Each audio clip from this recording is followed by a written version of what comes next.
Hi, thank you so much for coming back to Sarita Talks. Once more, another amazing, fabulous person. The man's name is Sturdy. Doesn't get much better than that.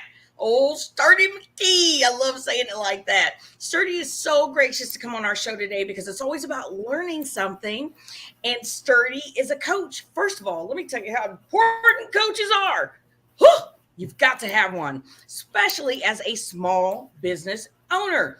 Sturdy, I'm going to turn it over to you because you know the name of the show, Sarita Talks. So I just love to talk, but it's about you. Tell us exactly where you're at, what you're doing, and something you're passionate about, because I'm sure it's coaching. Well, yeah, I mean, I'm Sturdy. I'm in San Francisco. Been here for quite a long time, and so had a business, had a PT, a physical therapy business. I went to PT school back in the '90s and had a physical therapy business that we expanded out and grew, for over 20 years. And then for about the past 9 years, I've been working with business owners, not just in the rehab space, but all over. To help them grow and scale their businesses. And there are a bunch of lessons I learned from my business, a bunch of lessons I've learned from working with a lot of other owners, right? But Okay. The most immediate one, particularly for anybody out there who's like in a small business or starting a business or wants to start a business, is I was the same. And there's a really good resource for you to, The E-Myth is a book. Just do a summary on ChatGPT. But Okay. basically there are three types of work: technical, managerial, and entrepreneurial. And what most people do when they go out and start a business, and I'm saying this because I was this person, they're technically good, they're good at the technical work. They're good at the thing that they do. So whether they're a plumber or a lawn care or a doctor or an attorney or whatever, they're good at that thing, but they don't know the first thing very often, or at least I didn't, about the management of other people, working with other people like that. You're Or not alone. strategy. Oh no, well, Yeah, that's a Michael it's a Jackson. big, You are not alone. totally. I've done that But too. Yeah. that's a really important message though for everybody to Mm-hmm. hear, right? Because when they go out and do this, they feel alone. Mm-hmm. Okay, and they feel isolated a lot of times, and also start realizing very quickly, oh my gosh, there's a whole bunch of stuff I don't know, or I don't know how to do this, and it's frustrating too when you're not making progress because a lot of these folks are really good at the thing they do, Yeah. but they need to know how to do all the other stuff. So, from, bookkeeping to marketing to recruiting to all of it, there's a whole bunch of other stuff happening in the business. Even getting your first customer is a Yeah. big deal, right? And, And I think it's really anyway, hard for that's entrepreneurs too, because sometimes people are like, oh, you're crazy. Why would you want to start a business? oh Why don't you just sure. go work for somebody else? And then you don't have anyone close to you that you can really confide in or vent to that sees the mission and the do you encounter that a lot? You're absolutely on point Mm-hmm. because yeah, and I come from that kind of background too, right? Where Mm-hmm. you were supposed to get a job, ideally work for the government, go to the military, do something where you have a retirement package, you have a defined structure to all this Mm-hmm. stuff. And I realize now that I was an entrepreneur before I even knew that was a word or how to spell it, right? Yeah. It's always been part of it. I bought a lawnmower when I was 12 years old and went out, to people's houses and said, hey, can I cut your grass? Yeah. That kind of thing. I was selling candy bars at school. Others were doing the fundraiser and I was doing it for profit. That's right. And I didn't even know that was like a career path possibility, Mhm. right? Which is a big part of why I became a PT, because it's like, oh, it's a defined, Yeah. licensed thing. School was really important and all that stuff. And the thing is, in the world of entrepreneurship, you can learn all this stuff without school. So Mm-hmm. you don't need a degree in business. Most people don't have Right. that. Right. You go out and you figure out this other stuff. But yeah, the coach or the learning or working with somebody who's been down that path before, who can help you fill in those gaps and avoid the pitfalls before they become serious, Mm-hmm. before they take you out, are Yeah. that can be really, really valuable. And a lot of people are starting to realize the power of having a coach. They're starting to realize how important it is to have a mentor. And when you're breaking out on something new, exactly like Sturdy just told us, we all grew up. I don't know, I'm 45 in the, 35, well, probably about 40, that you had to have that full-time job. You needed to work it until you were 65 years old, make sure you could retire from there, and then go live in Florida somewhere.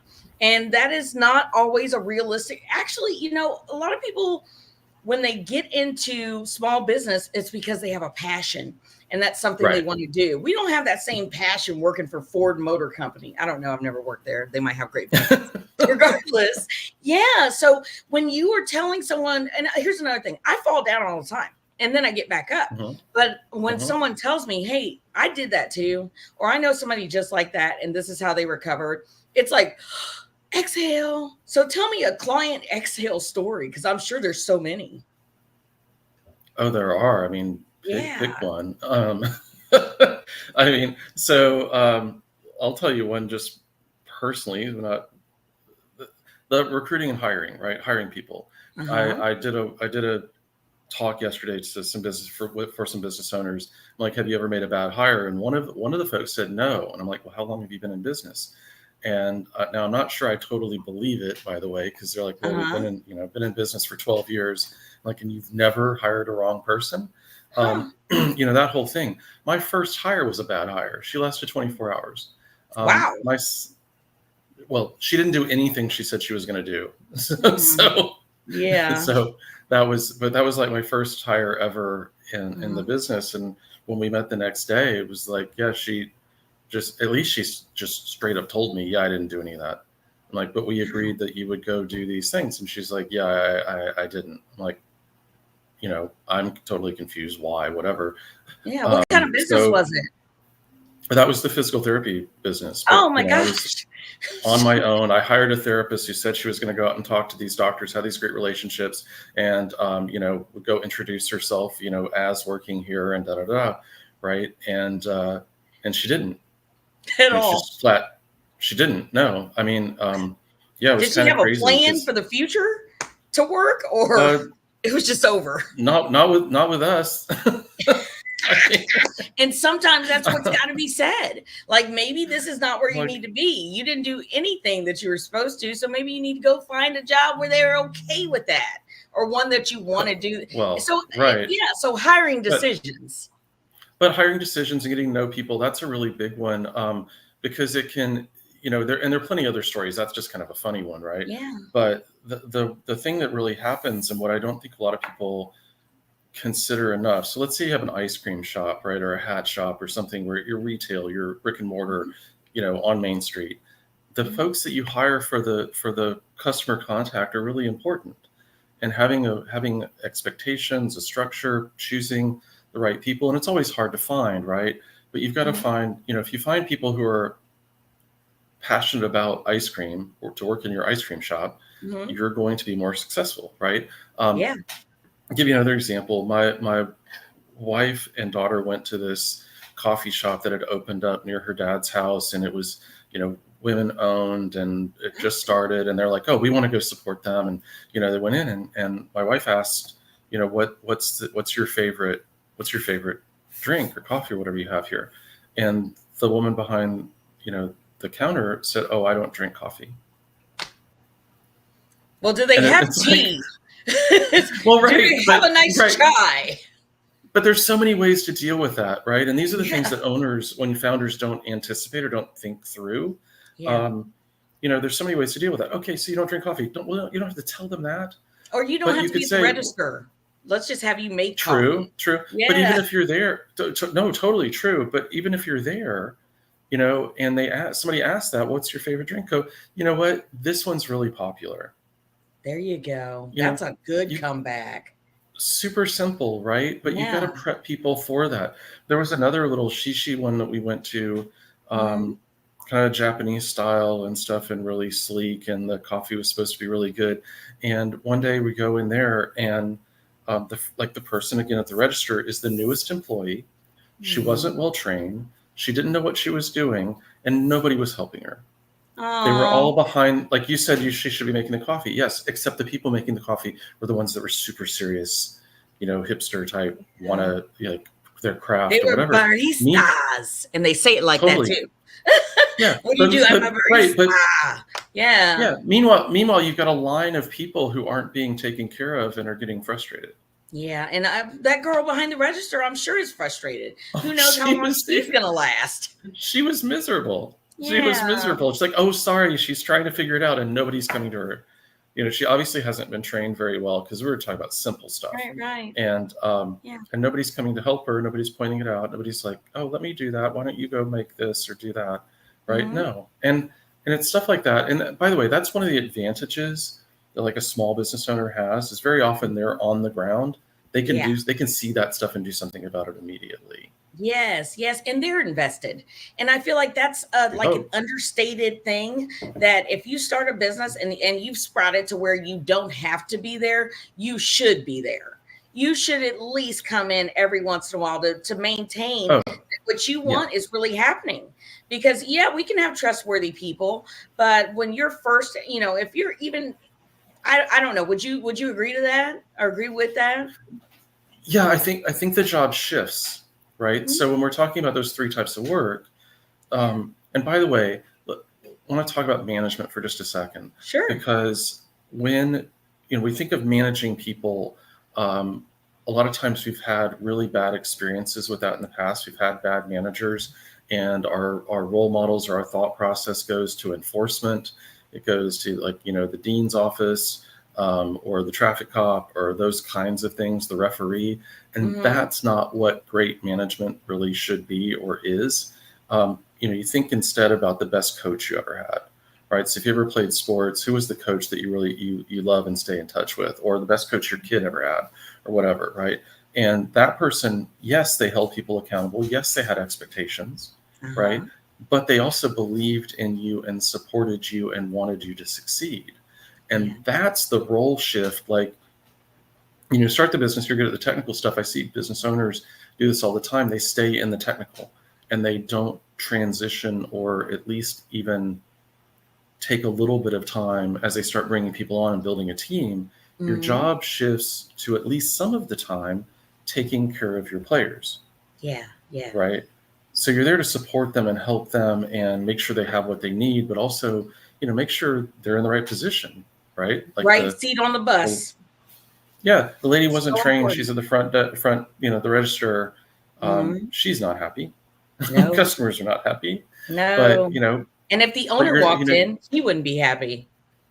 well, and they might even be there, right? But they're not Oh, doing anything about it to support that person. So yes, it right. ends up Right. being very dysfunctional. Or like the training is watch me for an hour and then cut them loose. I mean, that's kind of crazy, right? Yeah, that you know what, and that is happening so often now. You are thrown Totally. into a position, and they're like, "Hey, let's do some onboarding. You're going to meet with this person. You're going to meet with this, and now go do it. Go do it." Hmm. Onboarding shouldn't just be a day, but that's how it goes sometimes. Now, I'm looking at your website. It is wonderful. 5 expert tips for leveling up your customer experience. And let me tell you what the first one is. Don't put the new girl on the register. There we go. Well, yeah, yeah. So that's kind of what I'm working with owners on now, focusing in on the customer experience because it's again, we're talking to the small business owner Mhm. primarily, right? It's a huge potential differentiator, and it's something that you can do, and you don't, and you can do really well. And if you're kind of sitting here going, well, okay, how? Step number one is to ask your current customers why they choose you. Hmm. Okay. Yeah. And by the way, unlike hopefully our country, this is not a democracy. Okay. Different people have different levels of importance in their opinions and their votes. So you pick your favorite customers. You pick the ones that are happy to pay you, that refer their friends or bring their mom, or tell other people about you, that are just enjoyable to be with and be around. You like serving, you like working with, or selling them whatever it is. That person's opinion matters more. Find Yeah. out from them, why do they pick you? Why are you different? Key Because they takeaway, Don't question Angry Joe that always sits in the back and is on his phone and is mad when you sit anywhere close to him. Don't talk to Angry Joe. Talk to nice ladies like Nancy. But Sarita, you're so right, because right. but we're programmed right to react to the negative. Mm-hmm. That's right. So it's back to, it's not a democracy, okay? We want to talk to the people who are supporting us, not the angry man who likes it because it's close to a bathroom. Right. And we want to be careful too that we don't overreact to the negative, because there will be negatives and stuff, and we want to step back from that for a second and look at it and go, is this person really trying to help contribute? Is their opinion valuable, or do they just need to move along? Right. But you'll have people, you'll have staff members, they'll get one complaint and they'll want to fix it. And I, by the way, I had this happen. This is another interesting one. Yeah. We have, so about every quarter, we would send out emails, right, to patients, to people who had called us into patients and stuff, and just information like, here, if you're having neck pain, set up your computer this way, you can get a riser for your laptop or whatever, right? And we would get once a quarter, we'd have one angry email or phone call. I didn't give you my email for marketing. And this was a point in time, like over that same period of time, we'd have seen 400 new patients. Okay. But the front desk would field that or get the email, and they would say, oh, we have to stop sending those emails. I'm like, what, tell me more. Right. I'm like, yeah, we got a complaint. I'm like, okay, we had a complaint. Right. One person out of 400 every 3 months would be upset. So we're supposed to stop? No, you're doing great. Yeah, don't personalize. Don't personalize. That's my key takeaway. That one person this is a sad thing. It's an old blues song. One monkey don't stop no show. That's right. If one monkey is sick that night, the circus is still going to go. All right. Right. Totally.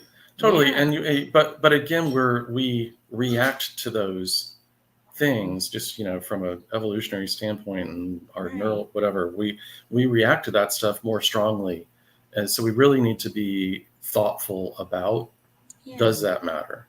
Is it really important, or can they just you'd be happy somewhere else? That's fine. Okay. Right. So now we've talked to our base.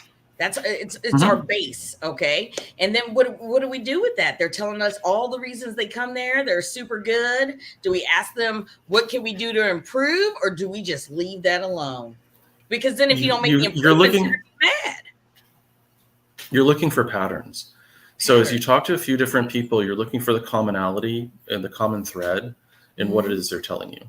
So if the staff, let's say the ice cream shop, you just make, you do a better job of XYZ. If you're hearing that 3 or 4 or 5 times, cool, hang on to that.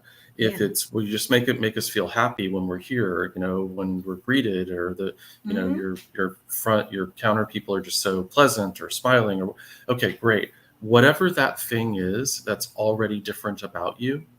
You reference all the music. I think about Spinal Tap. Now you dial that up to 11. Okay. You're going to succeed, particularly in a small business, by being more different. The riches are in the niches. They really are. They really are. And if you find one thing that you're good at, don't go trying to do everything else. You know what I'm saying? But build. I love it, Sturdy, because all of the things you were saying, I know it's what gears people to success. So we're looking for patterns. We've already identified who's not a Debbie Downer or Angry Joe. What do we do next? Yeah, well, start working with your team to come up with new ideas, right? How do we double down on this thing that makes us different? And really, I say talk to your team, because the folks that are there, we want to give them that positive feedback, right? We want to tell them, hey, I've been talking to the customers, and this is what they're saying about y'all. Yeah. And then from there, we want to go, how can we do even more of that? Because again, kind of our programming, right, is to try to fit in. Yeah. So I'm a business coach that wears a t-shirt and a hoodie, and people kind of go, wait a second, why are you not wearing a tie and a because whatever. My name is Sturdy. How about that? I don't have to. I'm wearing a hoodie and a t-shirt. My name is Sturdy. Because I don't want to.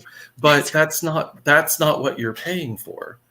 right? True. That's not what you're looking for. You're looking for the wisdom, the experience, some of the school hard knocks, the mistakes, the things that, we've been through and seen that can Mhm. help you avoid those, again, those pitfalls. Yeah. So, but we try to fit in. If you go to a conference or something, right? Hmm. Everybody's trying.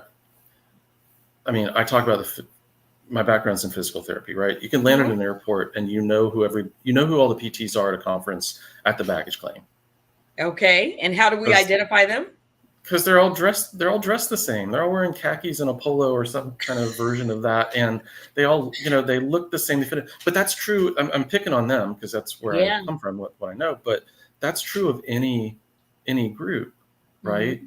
And if you get people together from an industry, they're all trying to kind of, the finance bros are wearing their Patagonia vests and their starch shirts and You whatever, are so right? But right. You're they're all so trying to right.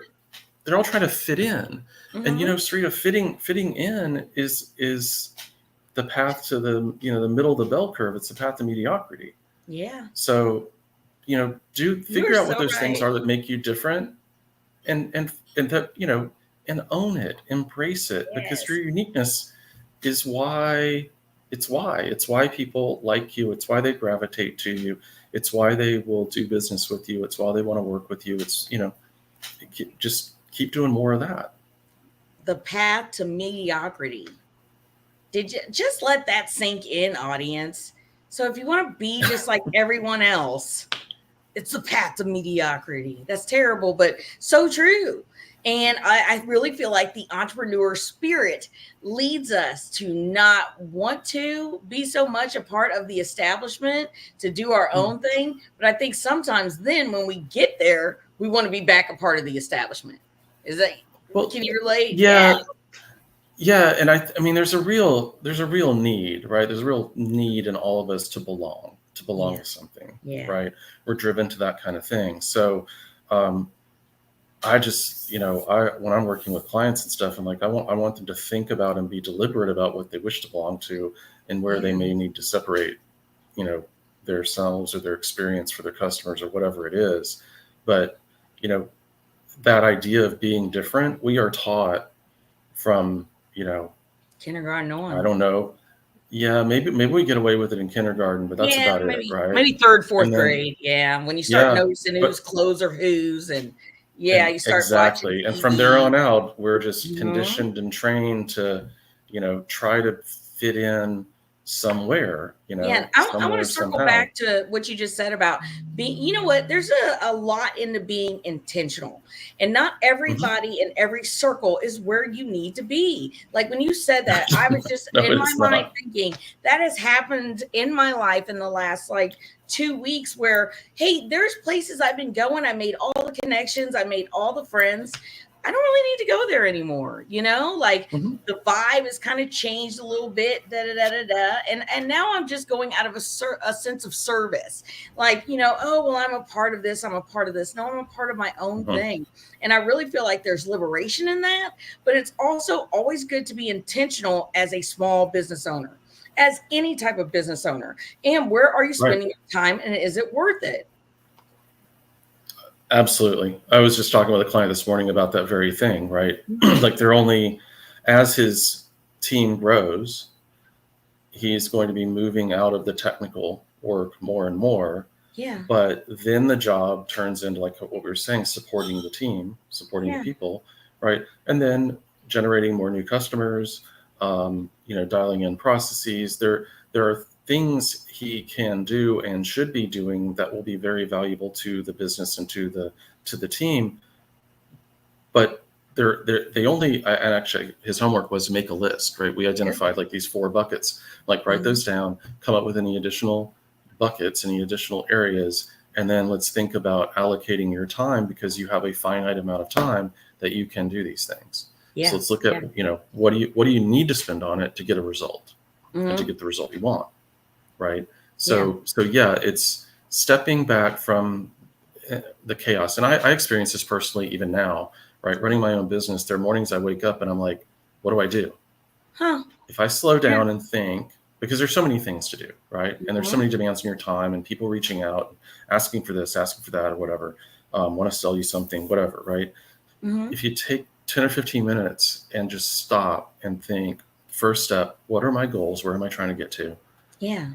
Brain dump all the things that I think I need to do today, and then match them to the goals. Or if they don't get you where you want to be going, why are they still on your list? Wow. That's so true. That is so true. Why are they still on our? I think sometimes the most power in that list is being able to maybe say, this isn't a priority. This isn't even something that I should be doing. Maybe I should delegate that to someone else. And then I was really thinking about something someone told me, but I don't know how long it's been around. You need to set aside time to work on your business and time to work in your business. Right. And that on your business is that third type of work, that entrepreneurial strategic work. So the way I look at them, again, super simple. The technical work is the doing of the stuff, doing the things, right? The managerial work is ensuring things get done and that everybody has the resources and stuff they need. So think about the coach model, right? Jimmy can't hit the ball if he didn't have a bat. Can't catch if he didn't have a glove, right? So they got to have what they need. They got to have the practice and training. And then the entrepreneurial strategic work is deciding what gets done. So again, kind of back to the coach, that's the decision. And by the way, Sarita, nobody, this is a big one.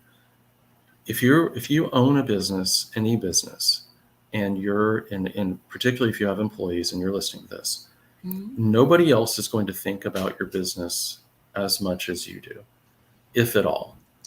True. Okay. So that whole thinking about where are we going, what are we going to do, that is your job, right? So you're the play caller, you're the decision maker on what plays you're gonna run and decide on how they're gonna work, where you want to get to ultimately, the direction. You're responsible for putting people in the right position so that they can succeed and contribute to the team winning, all that stuff. And this is why I like the coaching analogy so much, because the on your business is the strategic entrepreneurial work, which the coach does. The management is actually in your business. In the business, yeah. Also part of what the coach does. And then the technical work is what the players do, and that's the in your business. And our goal is to, if you want to do that, do it because you want to, not because you have to. But I really feel like we all have to. We all have to have those distinctions. But does it just, is it only? I mean the technical side. Okay. So you don't have to be making the widgets necessarily, particularly when you get to any appreciable size. But you do need to be taking care of your team, and you do need to be deciding on, the next long steps range and strategy and whatever. Yeah. Because nobody else is going to do it. It's SturdyMcKee.com, SturdyCoaching.com, correct? Yeah. All right. And the book. So we got 3 of them down, I think. Did we? So we're going. Well, here, let's go through the list real quick, because we kind of mix all this up. And it's a pet peeve of mine listening to a podcast. They say, we're going to go over 5 things. And at the end of it, you're like, I don't know what the 5 things were. You hear me? Yes. Yes. I feel like we're on 4 though. We got 3 of them out. We're on 4. If I'm right. We're going to go back to the beginning. So the first one's actually setting your goal. So this ties right back into that strategic work. You're deciding where you're going to go. Yeah. So set your audacious goal, hopefully, around, and we're talking about customer experience now. We want it to be awesome for them. And in that, aim high, stay patient, and consistency matters a lot more than intensity. Okay. It is a long-term shift and change. Consistency over time matters way more than, the wow factor. So set an audacious goal. It's hard to keep the wow up. It's hard to keep that. It's very hard. So, but if you're consistent in what you're doing, then I get that. Yeah, because we don't want to be on the path to mediocrity. Terrible. So number 2 is this one. The more specific, the more terrific. So the idea is, if you can listen, and we'll get into that too, but one size fits one. Your creativity counts. So you make it special. So I'll send you a picture. I don't have it queued up. But of, like we talked about the ice cream shop. Yeah. There is an ice cream store in Japantown here in San Francisco that makes little, they decorate the ice cream. Okay. Nice. So I actually do have the picture here. They, I don't know if we can share it, but they use little marshmallows and carob chips and goldfish and stuff and little pieces of cereal to make a little face of like an animal on top of your ice cream. Okay. That's their niche. So yeah, and that creativity, I mean, think about the cost of a couple tiny marshmallows. Don't put mushrooms in there. I know, that was weird. I didn't know about the goldfish either, but yeah. No, but yeah, well, they have like holding on to it, right? But a couple carob chips, a couple marshmallows, make a little face, a piece of cereal, make ears on the ice cream. And then people, like, you want to be viral, people will literally take pictures of that and post it online and tell people where they are. Yeah, because who else does that? Yeah. Right? So that's where your creativity comes in. And then you can, every one of them's different. And they could, if they want to take it up a notch, do a special little one, like ask who's your favorite character, or what animal do you like, or whatever, and kind of do that for the kid or for the person. Anyway, number 3 is listen. Okay. So number 3 is listen actively and respond rapidly. So here's another catchy one. Speed is, in our economy today, in our society, speed is caring and responsiveness is respect. So when somebody comes to you with a complaint, let's say, or a compliment, when you respond rapidly, right, and they feel seen, respected, and valued, right? When you're delivering on a service more quickly, they feel like you care more about them. Yeah. So now you'll notice, we're going to get to 4 and 5 in a second, but everything we've talked about so far, most of it is really way more psychological. Absolutely. Than it is like analytical. Mindset. You've got to have an entrepreneur mindset. When you're dealing with customers, your mindset has to be, I want to treat them even better than I would expect to be treated. If I have a staff, it's all about, a lot of it is in your head. The product comes later. That's exactly like you were saying. Someone's got to have the long range plan. As the owner, your mind, you're like you said, well, if I say that one more time, like you said, but here's another thing. We are the only ones thinking about our business. We're the only ones saying, hey, Sarita, you need to get you another keynote here in the next 2 months because people need to hear what you have to say. And I've got one coming up, but guess what? I'm open for more. However, and Sturdy, you do some speaking too. We'll have to throw that for sure. Yeah. Well, and on these topics, right? So the next one, let's tie in 4 and 5 real quick. But number 4 is that create magical moments of truth. So that is what those customers, like we talked about in the beginning. Yeah, that's what those customers have told you. That thing that makes you different is your potential moment of truth. And that's where you want to be even more creative. You want to be thoughtful about all of the interactions, the touch points they have with your business. You don't want any of them to be bad. No. Okay. But so if anything's terrible, when they walk by the front of your store and it's dingy and, whatever, you probably want to clean that up, but that's not necessarily what you want to be known for, right? You don't want to be known for the amazing facade on your building. You want to be known for the thing that you do. So what about that makes you special? You take that and you dial that up. Okay. And then that's where you really consistently go beyond expectations. But if you think about, by the way, you can effectively be really, really, really good at maybe 2 or 3 things. True. Right. 2 or 3 of the items. You can't, if you've got 19 touch points for a customer, you're not going to be amazing at all 19. The good news is you don't need to be. Right. So thank you for the compliments of the website. But if I was a website designer, I would want my website to be really like, wow. Right. Yeah. For the rest of us, I need my website to be functional. I need it to have the contact information and tell you what I can do for you. And actually, the simpler, the better in a lot of cases, right? Right. Because that's not why people are coming to me. They're coming to the website because they want to get in touch or maybe validate I am who I say I am or whatever, right? Yeah. So that just needs to be good enough. I want to be wow with the other stuff. So let's think about this for a second. For you, right? What if you volunteered to you got a speaking engagement, right? Yeah. I'll come, if you're doing it for an association or for a group or for a company, I'm happy to come in and, do a half hour, an hour talk Q&A just for your leadership group, for a small group in a conference room.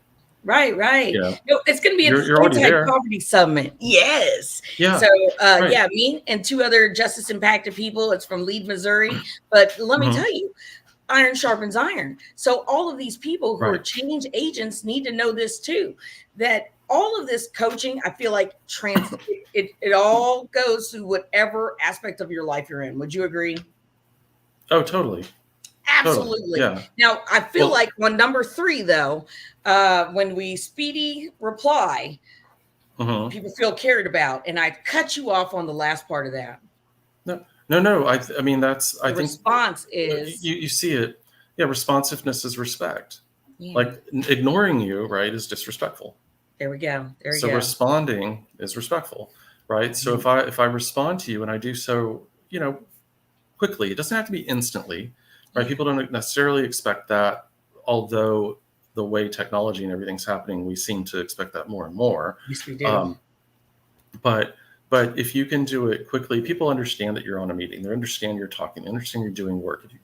Excuse me. But if you can get back to them in an hour or two, right, and not 3 days Mhm. from now, that can be, that is received as you care about me and you respect my time and who I am Absolutely. and what I'm doing, right? Absolutely. Yes, that's three. Four is the moments of truth, and five is leveraging the word of Mm. mouth. So when you create a great experience for people, right, and they're those folks that you asked, why do you come here? They're already telling other people. One to Mhm. one is great, right? But we want to create some way for Hmm.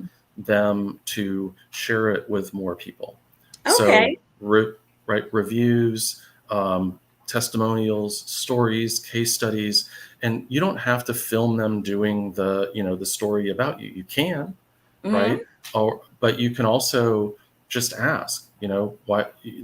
By the way, those little stories about why they chose you, Yeah. capture those and reuse them. Put them Yeah. on your website. People choose us Nice. because this is what our customers say. You want it. I did a review on Google of a park. It's been Hmm. 2 years, right? But took some pictures because we went to the park to play a soccer match, and there was really nothing on Google Maps about it. Okay, I took Wow. a couple of different pictures. I posted, I took a picture of my dog so they could see you could bring your dog, like nice soccer fields. I mean, I wrote 3 sentences, short, like 6-word sentences, Rita, right? Uh-huh. But the pictures and the review, because when you do this for Google, they send you updates and reports. Uh-huh. Um, 6 months ago or so, it had over 50,000 people had seen it, Oh, nice. Yeah. right? And my picture and I'm not a great photographer or anything, right? But Mhm. my picture is the cover picture when you go to Google Maps for this park. Nice. And it's not really about me. What it is It's on the about that park. reach. Yeah. How well and how else can I reach 50,000 people for free? Testimonials. Yeah. Yeah, I mean, the tools that are out there are really kind of amazing if we're deliberate Uh-huh. again and intentional about how we use them. Love it. I really love it. So, a speaking event, when you come in, if I'm doing leadership and you're tag teaming with Mhm. me, you're teaching them, tell me right now, give me the elevator pitch. And you can't include your name because Sturdy's just the bomb. I would be happy to be named Sturdy. Swear, swear, swear. Now go ahead. No, yeah, I mean, we're going to up level the customer experience to create amazing word of mouth, Absolutely. unstoppable word of mouth marketing. Everybody's talking about the marketing, but yes, getting your first customer, you've got to get them in. But if you've got customers, Hmm. right, we want to leverage their stories and experiences with us.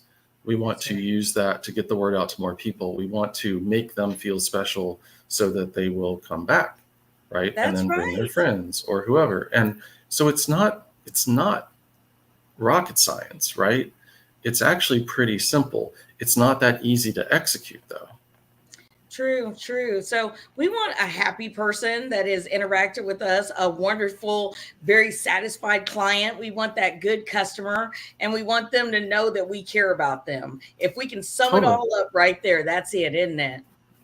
Well, think of it this way, right? Everybody's been a Hmm. patient sometime, somewhere. Yeah. The thing they used to tell us in the PT clinics was, yeah, we were nice and yes, we got them better. But the biggest thing people told us was that we listen. Hmm.